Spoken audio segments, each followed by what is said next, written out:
Hello বন্ধুরা, আজ আমি কথা বলবো নবান্ন নিয়ে। বাঙালির 12 মাসে 13 পার্বণ।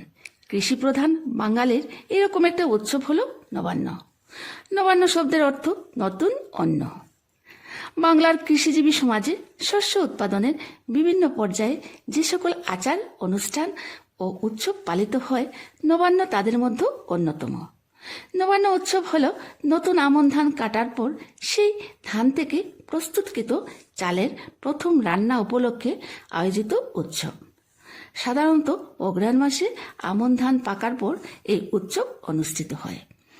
কোথাও কোথাও মাঘ মাসেও এই নবান্ন উদযাপনের প্রথা রয়েছে। নবান্ন উৎসবের সাথে মিশে আছে বাঙালিদের হাজারো বছরের ইতিহাস, ঐতিহ্য আর সংস্কৃতির নানা দিক। এটি বিশেষত গ্রামাঞ্চলের একটি বড় উৎসব। গ্রামের পাড়ায় পাড়ায় দেখা যায় অন্নপূর্ণার পূজা। গ্রামের মানুষেরা একটা শুভ দিন দেখে এই উৎসব পালন করে থাকেন। এখন শহরে বর্তমানে নবান্নের চল না থাকলেও গ্রাম বাংলায় বহু জায়গায় ধুমধাম করে নবান্ন উৎসব পালন করে থাকেন। ঘরে ঘরে তৈরি হয় নতুন চালের পিঠে, পায়েস, ক্ষীর জাতীয় সুস্বাদু খাবার, আর আত্মীয় স্বজন ও পাড়া প্রতিবেশীদের বিতরণ করা হয়। নবান্ন উৎসবে বিভিন্ন স্থানে মেলা অনুষ্ঠিত হয়। এসব মেলায় হাতের তৈরি জিনিসপত্র বেশি দেখা যায়। তাছাড়া নানা ধরনের দেশীয় নৃত্য, গান বাজনা সহ আবহমান বাংলার সাংস্কৃতিক অনুষ্ঠান পালিত হয়।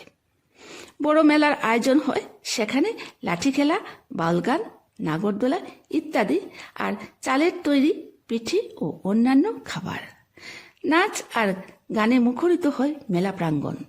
প্রকৃতি আর পরিবেশের মধ্যে আত্মহারা হয়ে ওঠে বাঙালি মানুষ। আনন্দ দেখা যায় ছোট বড় সব মানুষের মধ্যে। কনকনে হিমবাতাস, সোনালি প্রান্তর, গ্রাম্য মেলা, ঘরে ঘরে পিঠে পায়েস বানানোর আয়োজন, ডেকির শব্দ, সব মিলিয়ে হেমন্তকাল এক অনন্য অনুভূতি, যা মানুষকে উৎফুল্ল করে। নবান্ন হচ্ছে হেমন্তের প্রাণ। সর্বশেষে আমি এটাই বলবো যে বর্তমানে কালের বিবর্তনে নবান্ন উৎসব পালন কমে গিয়েছে।